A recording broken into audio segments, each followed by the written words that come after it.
Hi అండి. నమస్తే అండి. నమస్తే అండి. చూడండి, ఇది చాలా దారుణం. ఏంటే ఈ వైసీపీ కార్యకర్తలు, వైసీపీ నాయకులు, వైసీపీ కేంద్ర నాయకత్వం నుంచి వాళ్ళకు వచ్చిన ఇన్స్ట్రక్షన్స్, రాజధానిలో పరిశ్రమలు రాకుండా చేయాలి, రాజధాని అభివృద్ధి చెందకూడదు, రాష్ట్రానికి ఒక్క కంపెనీ కూడా రాకూడదు, పరిశ్రమలు రాకూడదు, ఉద్యోగాలు రాకూడదు. ఈ ఇన్స్ట్రక్షన్స్ తోటి వైసీపీ ఫేక్ సోషల్ మీడియా మొత్తం రాజధానిలో ఎక్కడన్నా కంపెనీ పెడతామని చెప్పి ఎవరన్నా ఒక కంపెనీ సీఈఓ ట్విట్టర్లో ట్వీట్ చేస్తే దాని కింద ఏపీలో రాజధాని ఇంకా లేదు, అసలు రాజధాని అవ్వదు, మీరు అక్కడ ఇండస్ట్రీస్ పెట్టద్దు, ఇన్వెస్ట్ చేయొద్దు. ఎక్కడ ఏ కంపెనీ సీఈఓ ఎక్కడ ఏ సందర్భంలో మాట్లాడినా కూడా మీరు ఏపీలో అసలు ఇన్వెస్ట్ చేయొద్దు, హైదరాబాద్లో పెట్టుకోండి, బెంగళూరులో పెట్టుకోండి, చెన్నైలో పెట్టుకోండి. ఇలాగ వంకర్ టింకర్ ట్వీట్లు పెట్టి రాష్ట్రాన్ని సర్వనాశనం చేయడానికి జగన్మోహన్ రెడ్డి భయంకరమైన కుట్రలు చేస్తున్నాడు. ఏం చెప్తారు దీని మీద? మీరు చెప్పారండి కుట్రలు చేస్తూ ఉన్నాడని. ఒక రౌడీ, ఒక ఫ్యాక్షనిస్ట్ మనస్తత్వం ఉండే వ్యక్తి ఏ విధంగా చేస్తాడు? ఇంక అతని నుంచి మనం ఏం ఆశించగలం? అతను రాజకీయ నాయకుడు అయితే కదా, అతను ఒక ఫ్యాక్షనిస్టు. ఇది కొంతమంది కోపం రావచ్చు సమాజంలో. ఎందుకంటున్నామంటే ఈ మాట, ఈరోజు ప్రజాస్వామ్యబద్ధంగా ప్రజలు ఎన్నుకున్నారు తెలుగుదేశం కూటమిని. ఈరోజు ఎన్డీఏ కూటమిని ఎన్నుకొని అధికారం ఇచ్చారు. వాళ్ళకి ప్రతిపక్షం కూడా ఇవ్వాల, కానీ వాళ్ళ బుద్ధి మార్చుకోలేదు. చూడండి, ఎందుకంటే ఇది మనం గతంలో 2014 నుంచి మొదలు పెట్టాలండి. ఎందుకంటే ఈ రోజుటి నుంచి కాదు, వీళ్ళ విష ప్రచారాలు వీళ్ళకేం కొత్త కాదు. ఎందుకంటే వీళ్ళ పుట్టుకలే విష పుట్టుకలు కాబట్టి వీళ్ళు ఆ విధంగానే మాట్లాడతారు. వాళ్ళ నుంచి మనం ఆశించలేం ఇంకేమి. వాళ్ళకి తెలిసిందేంది, వైఎస్ఆర్సీపీ పార్టీ బ్రాండ్, వాళ్ళ పేటెంట్ రైట్లు ఏంటి? విషం చెమ్మడం, ఫేకులు రాయడం, ఇంట్లో ఆడవాళ్ళని తిట్టడం, మళ్ళీ ఏంటంటే రాష్ట్రం బాగుపడిపోతూ ఉంటే చూసి ఓరవలేక ఏడవడం, రాష్ట్రాన్ని అభివృద్ధి చెందకుండా అడ్డుకోవడం. ఇవి వైసీపీ పార్టీ పేటెంట్ రైట్స్. అది ఆ పార్టీలో జగన్మోహన్ రెడ్డి దగ్గర నుంచి వాళ్ళ పార్టీలో ఉండే కార్యకర్తలకు అదే విషయం జిమ్ముకొని ఒళ్ళంతా ఆ విషయాన్ని సమాజం పైన చిమ్ముతూ ఉన్నారు ఈ విష కుక్కలు. ఇంకొకటి మీరు చూస్తే ఈరోజు ఏదో ట్వీట్లు పెడుతున్నా అంటున్నారు.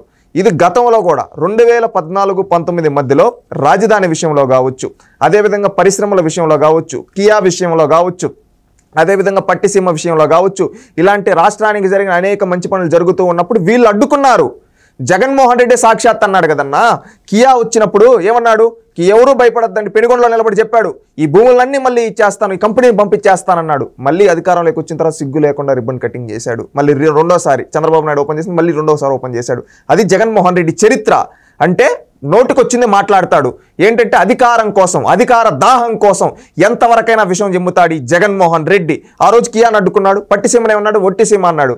వాళ్ళు జగన్మోహన్ రెడ్డి ఉండే అప్పుడు కరువు విలయ తాండవం చేసింది కదా. ఆ రోజు పట్టిసీమ లేకపోయింటే రాష్ట్రంలో రైతులు ప్రభుత్వాన్ని, ఈరోజు బంగ్లాదేశ్లో చూస్తూ ఉన్నాం, శ్రీలంకలో చూసాం కదా, ఆ విధంగా ప్రభుత్వాన్ని కూల్చి పారేసి ఉంటారు. ఆ రోజు పట్టిసీమ దయ వల్ల నీ ప్రభుత్వంలో నీళ్లు ఏదో రైతులకు అందంటే అది పట్టిసీమ చంద్రబాబు నాయుడు గారు కట్టిన దాని వల్ల అందే. అది గుర్తుపెట్టుకోవాలి జగన్మోహన్ రెడ్డి. ఇదే విధంగా రాజధాని విషయంలో ఎంత విషయం కక్కాడండి. కమరావతి అన్నాడు. అక్కడ కమ్మోళ్ళు ఒకటే ఉన్నారా? అక్కడ తాడికొండ దళిత నియోజకవర్గం, అలాంటి నియోజకవర్గం దళితులు ఎక్కువ మంది ఉన్నారు, బీసీలు ఉన్నారు, రెడ్లు ఉన్నారు, అన్ని సామాజిక వర్గాలు ఉన్నారు. కానీ ఒక్క కులం పైన విషయం చెప్పాడు అంతే. ఒకప్పుడు ఒక మహాకవి అన్నాడు, గుణం లేని పాలకుడు కులం గొడుగు పడతాడని. ఆ విధంగా ఈరోజు గుణం లేని జగన్మోహన్ రెడ్డి కులం గొడుగు బట్టి రాజకీయాలు చేశాడు. ఈ విధంగా విషయం చెప్పి రాజధాని నిర్మాణం చేయాలి, నిర్మాణం మొదలు పెట్టాలి అని చంద్రబాబు మొదలు పెట్టినప్పుడల్లా మంగళగిరి మాజీ ఎమ్మెల్యే, వైసీపీ ఎమ్మెల్యే ఆళ్లరామకృష్ణారెడ్డి అనేక రకాలుగా కోర్టులో కేసులు వేసి, గ్రీన్ ట్రిబ్యునల్ లో కేసులు వేసి, ఫారెస్ట్ డిపార్ట్మెంట్ కి కేసులు వేసి రాజధానిని దాదాపు 4 సంవత్సరాలు అసలు పల్లె మొదలు చూడండి. ఈ విధంగా అన్ని చేసిన చంద్రబాబు నాయుడు గారు ఆ రోజు మొదలు పెట్టారు. ఎందుకు? ఆయనకి రాష్ట్రం పైన ఉండే ప్రేమ కాబట్టి. వీళ్ళు ఆయనకి ఎక్కడ పేరు వచ్చేస్తుందని అడ్డుకున్నారు. వీళ్ళు ఒక బాధ్యత గల ప్రతిపక్షంగా ఆ రోజు ఏం చేసి ఉండాలి? సహకరించి ఉండాలి. కానీ సహకరించకుండా ఈ విధంగా విషయం చెప్పారు. ప్రజల్ని అందరినీ ఒక ప్రపంచంలోకి తీసుకొని వెళ్ళిపోయి ఏ విధంగా అంటే అన్ని విషయాలు చూపించి ఇవే నిజమే అన్నట్టుగా చూపించారు. జనాలు కూడా నమ్మారు. నమ్మి తప్పు ఓటేశారు. ఓటేసిన తర్వాత నిజబుద్ధి బయటపడింది. వీళ్ళు అభివృద్ధి చేయాల, అమరావతిని పక్కన పెట్టేశాడు, పరిశ్రమలను తీసుకొని రాలా, రాష్ట్రం మొత్తం రావణ కాష్టం చేశాడు. ఎక్కడ చూసిన హత్యలు, ఆడపిట్టలపైన అధ్యక్ష కనీసం చర్యలు తీసుకోకపోవడం, ఈ విధంగా పాలనా వ్యవస్థను మొత్తం తన చేతిలో పెట్టుకొని ఏంటంటే ఒక నియంతలాగా ప్రవర్తించాడు. అది చూసి ప్రజలు అనుకున్నారు, 2014 నుంచి 19 వరకు జగన్మోహన్ రెడ్డికి మనం ఏమి ఇచ్చాం?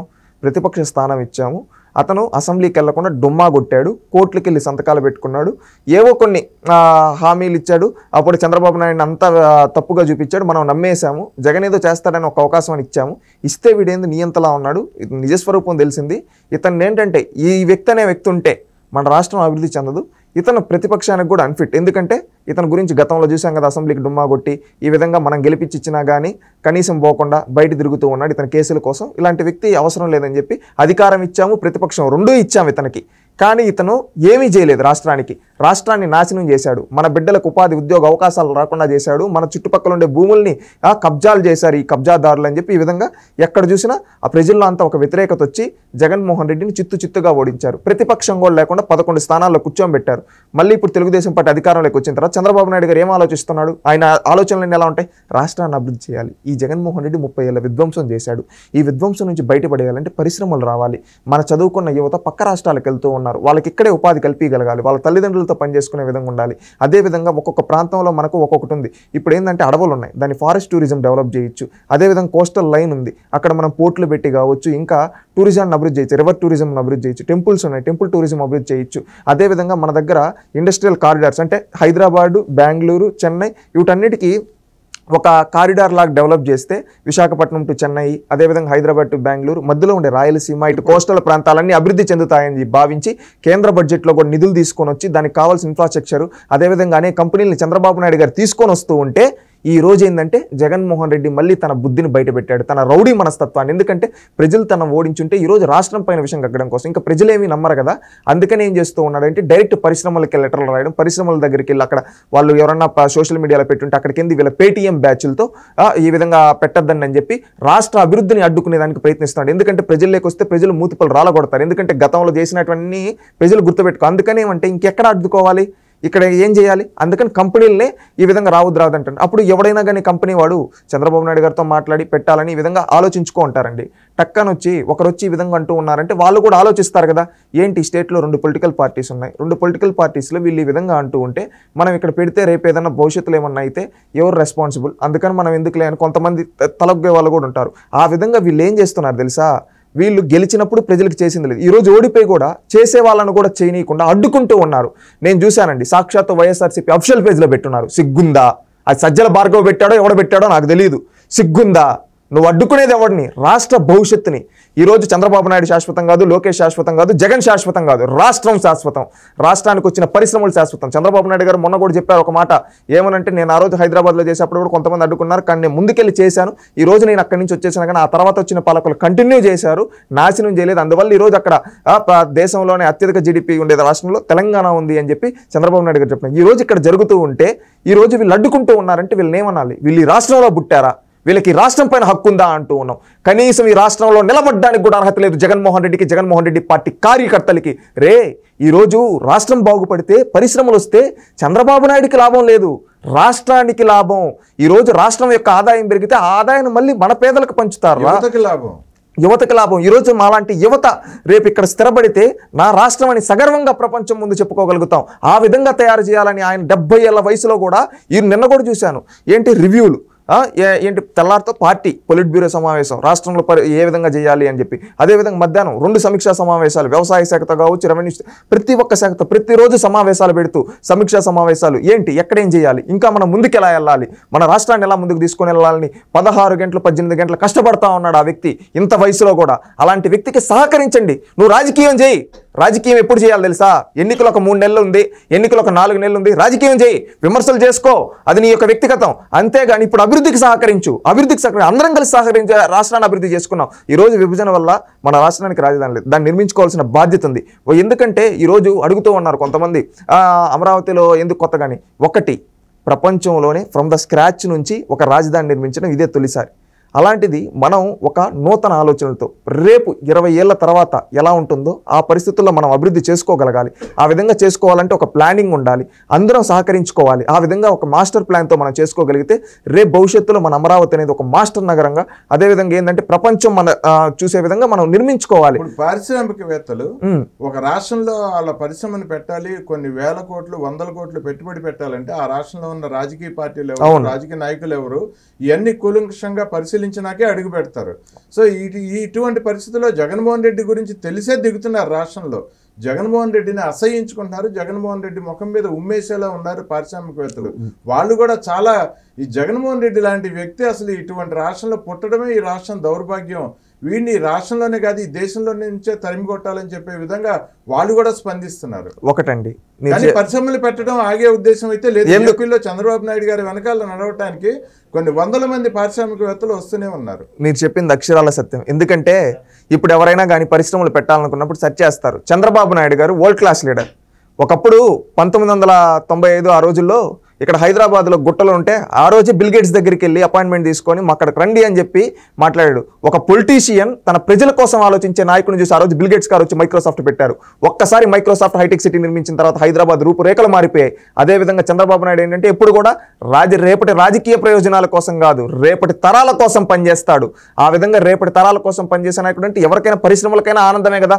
ఇప్పుడు ఒక పరిశ్రమ పెడితే మనకు అక్కడ ఒక మంచి నాయకుడు ఉన్నాడు, అక్కడ వాళ్ళ స్కిల్ వాళ్ళ కోసం పనిచేస్తూ ఉన్నాడు. అలాంటి నాయకుడితో కలిసి పనిచేస్తే మనం కూడా అభివృద్ధి చెందొచ్చు. ఎందుకంటే ఆయన ఆలోచనలు ఎప్పుడు కొత్తగా ఉంటాయి, మన అభివృద్ధికి కూడా దోహదపడతాయని అంటారు. రీసెంట్గా చూస్తే ర్యాపిడో అనే ఒక ఐడియా ఆయన ఒక ఇంటర్వ్యూలో చెప్పాడు. నాకు ఈ ఐడియా రావడానికి ప్రధానంగా చంద్రబాబు నాయుడు గారు CEO ఆ రోజు సహకరించారు. ఈ విధంగా ఆయన తెలుగు వాళ్ళు ప్రపంచంలో నెంబర్ 1గా ఉండాలంటున్నారని చెప్తారు.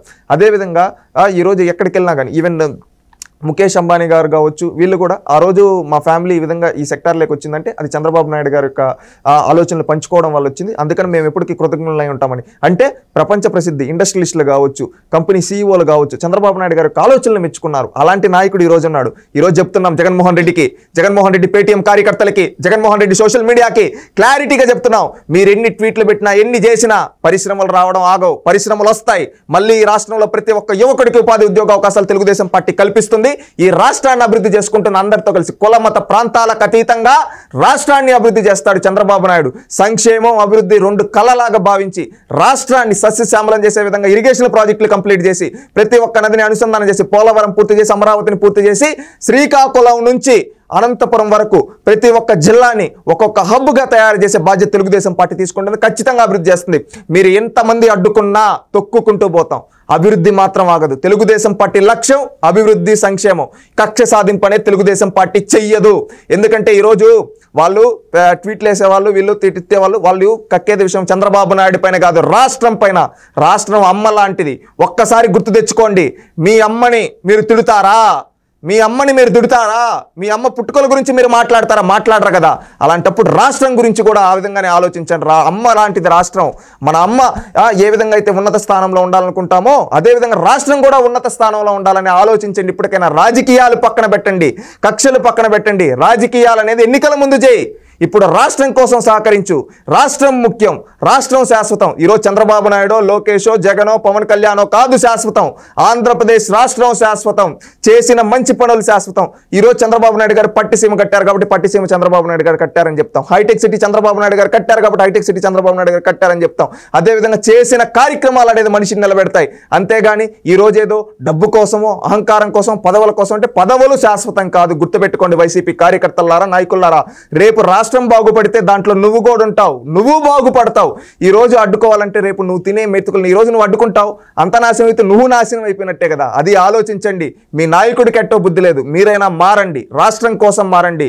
ఇప్పుడు వరకు జరిగింది చాలు, రాజకీయాలు ఆపేద్దాం, కలిసి మెలిసి రాష్ట్రాన్ని అభివృద్ధి చేసుకున్నాం. మన రాష్ట్రాన్ని ప్రపంచాన్ని శాసించే విధంగా చేసుకోవాల్సిన బాధ్యత ప్రతి ఒక్కరిపైన. దానికి తగ్గట్టుగా పనిచేస్తారని ఇప్పుడు చేసే వాళ్ళని కూడా వాళ్ళ విజ్ఞతకు వదిలేస్తున్నామండి.